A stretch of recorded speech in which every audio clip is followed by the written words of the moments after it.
Yes, there we go. Perfect. All right, so these are like super super awesome. Damn it, Skull.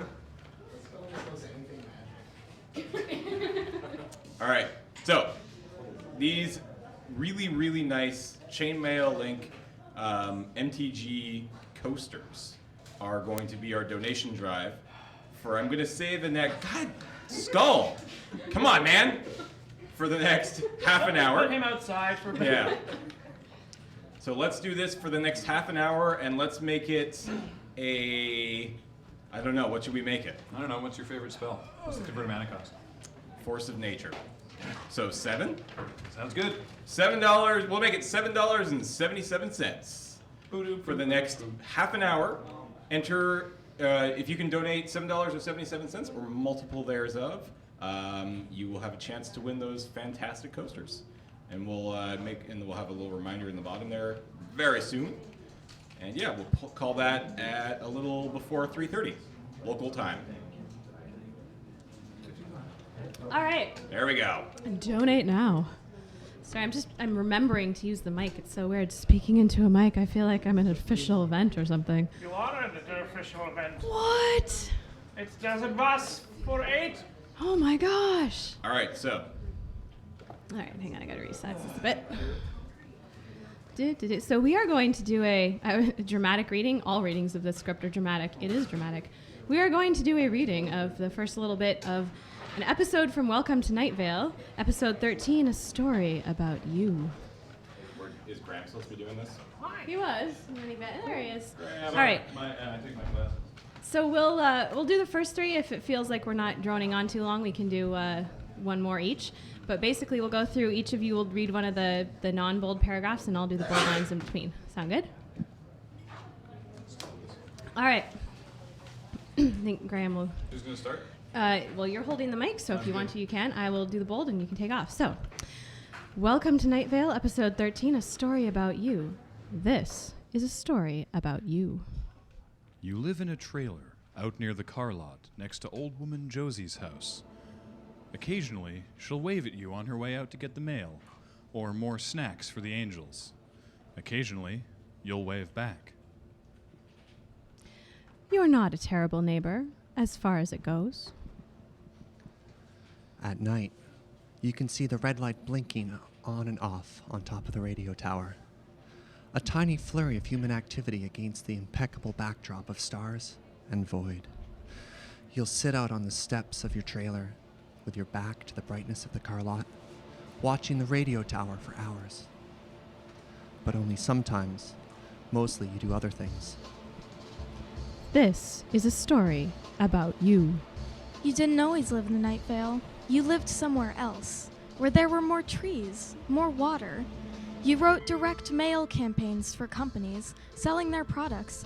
Dear resident, you wrote often. Finally, some good news in this dreary world. At last, a reason not to kill yourself.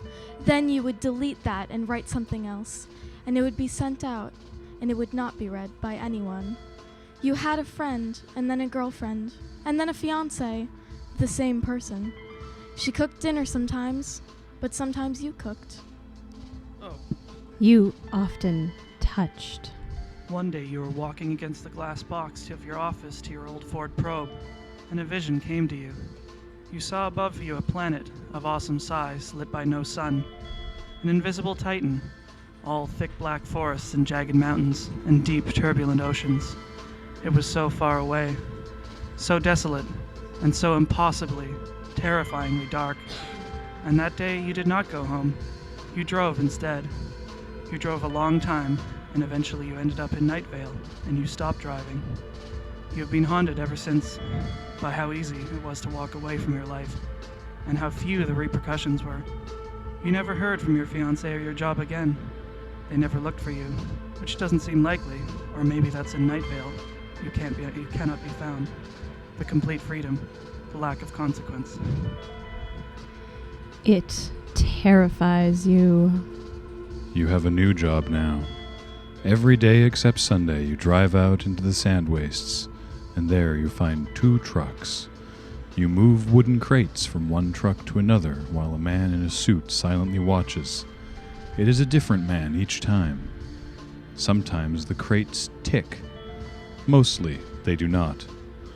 When you are done, the man in the suit hands you an amount of cash, also different each time, and you go home. It is the best job you've ever had. Except today, it was different. You moved the crates. The man in the suit, a stranger, watched.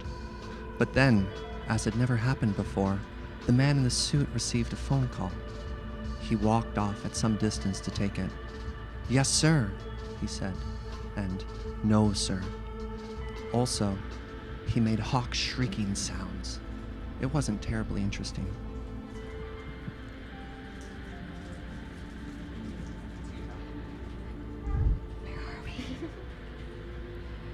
You moved crates. But then an impulse, an awful impulse came over you, and for no other reason than that you were trapped by the freedom to do anything in this life, you took one of the crates and put it in your trunk. By the time the man came back from his phone call, you were done with your job. He gave you the money. It was nearly $500 today, the second highest it had ever been. And you drove home with the crate in your trunk. When you got home, you took the crate into your trailer and left it in the kitchen. The crate did not make a ticking sound. It made no sound at all. Nothing made a sound except you, breathing in and breathing out. You cooked dinner. You always cook dinner. The red light on the tower blinked on and off in your peripheral vision, a message that was there and then wasn't, and that you could never quite read. You wondered how long it would take them to miss the crate. You did not wonder who they were. Some mysteries aren't questions to be answered, but just the kind of opaque fact, a thing which exists to not be known, which brings us to now, to this story. This is a story about you. You are listening to the radio. The announcer is talking about you.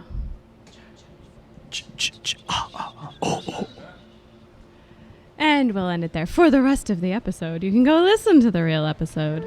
And the real Cecil's Too voice. spoopy. That is Too a great spoopy for podcast me. if you have not heard it before. Very surreal, very fun.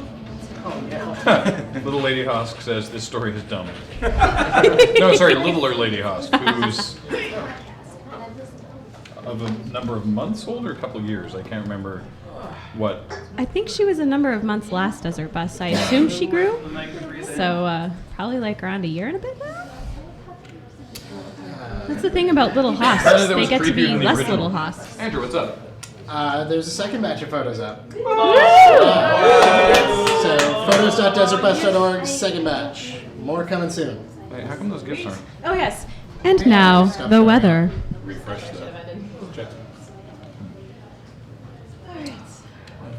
Can I just do the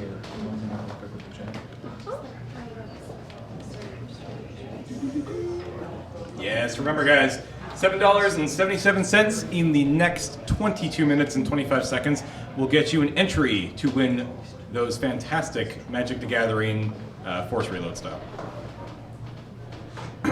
Can we have document cam for a moment? Okay.